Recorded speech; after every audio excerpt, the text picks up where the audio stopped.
வணக்கம். உங்கள் ஜோதிடர் கணேஷ்.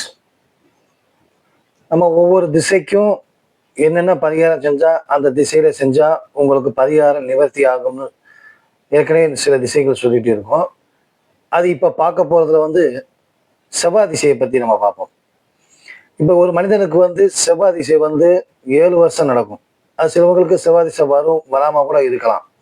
அந்த செவ்வாய் திசையில என்ன செய்யும்னா, வீடு கற்ற யோகமும் சகோதர பிரிவும் சகோதர ஒற்றுமையும் இருக்கும். ஒரு பக்கம் பார்த்தீங்கன்னா சகோதர பிரிவும் இருக்கும், ஒரு தடவை சகோதர ஒற்றுமையும் இருக்கும்.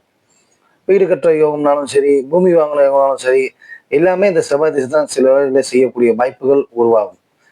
இந்த செவ்வாய் திசையில சிலவங்களுக்கு நன்மையே நடக்கல, கொஞ்சம் தீமையா நடந்துகிட்டு இருக்கு அப்படின்னு பார்த்தோம்னா, உங்க ஊர்ல இருக்க சிவன் ஆலயத்துல அது வியாழக்கிழமை காலையில 6 to 7 குரு ஓரில போய் நீங்க சிவ தரிசனம் செஞ்சீங்கன்னா உங்களுக்கு இந்த செவ்வாய் திசை ஓரளவு நன்மையா உண்டாகும். இது செவ்வாய் திசை ஓடுறவங்களுக்கு மட்டும்தான். நன்றி, வணக்கம்.